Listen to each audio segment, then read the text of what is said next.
রক্ত জমা শিকল পূজার ভাষণ বেদী।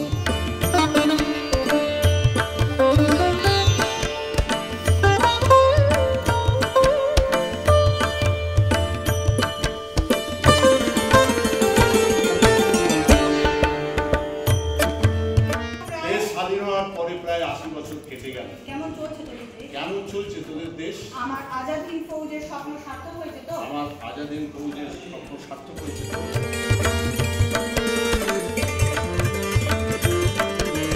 571 বছর হচ্ছে এবারে কোন্নগরে ঘোষাল বাড়ির দুর্গাপুজো। আমরা গর্বিত, কোন্নগরবাসীও গর্বিত। আর আমাদের পুজো কখনো বন্ধ হয়নি।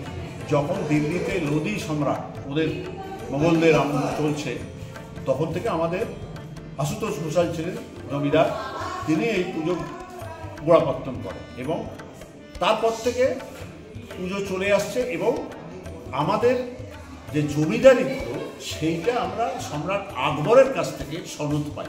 ইংরেজ আমলে ইংরেজরা দেখল যে পুজোকে এই যে তখন তো বারোয়ারি পুজো সেই অর্থে ছিল না, বাড়ির যে পুজোগুলো, জমিদার বাড়ির যে পুজোগুলো, সেই পুজোগুলোকেই তারা বারোয়ারি পুজোয় কীভাবে পরিণত করা যায়, মানে প্রতিবেশীদের কি করে ইনভলভ করা যায়, সেটা তারা সুন্দরভাবে তার একটা পার্ট নিল।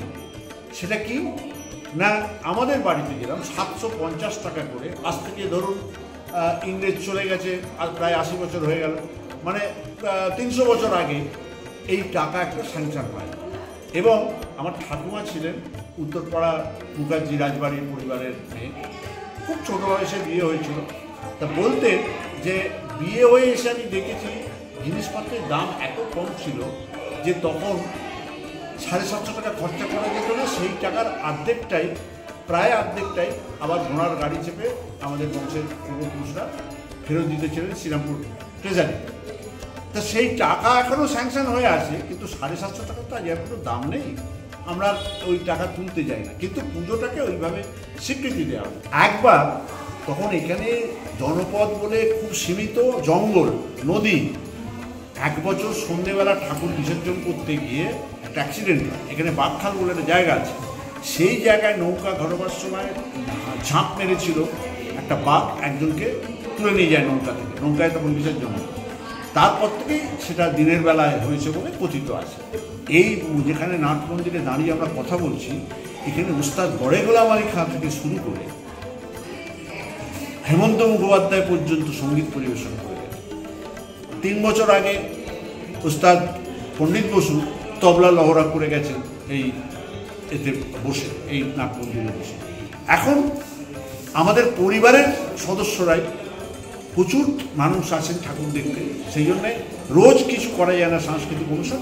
পার্টিকুলার একদিন, নবমীর দিন যেরকম এবছর হবে, একটা সাংস্কৃতিক অনুষ্ঠান হবে, তাতে নৃত্য আছে, সঙ্গীত আছে, তার সঙ্গে একটা ছোট্ট আমরা নাটক পরিবেশন করি। এবারে সেই নাটকের থিম হচ্ছে বাংলা ভাষা, বাঙালির অস্মিতা।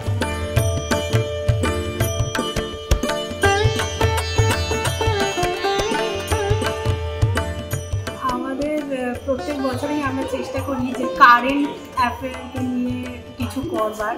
তো এবছরেও আমরা এই এখন যা সমাজের পরিস্থিতি, বাংলা ভাষা, তো সেটাকেই আমরা এবছরে তুলে ধরছি।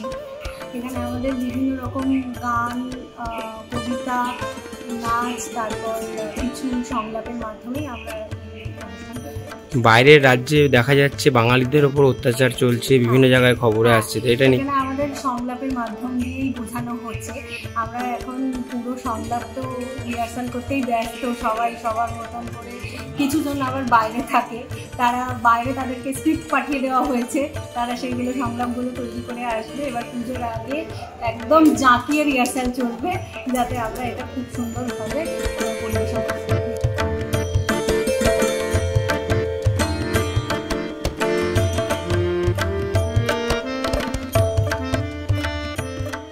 দেবীপক্ষে প্রতিপদ থেকে আমাদের পুজো আরম্ভ হয়, চণ্ডীপাঠ, এবং প্রতিপদ থেকে পঞ্চমী আমাদের বাড়িতে কেউ একজন ভোগ করেন।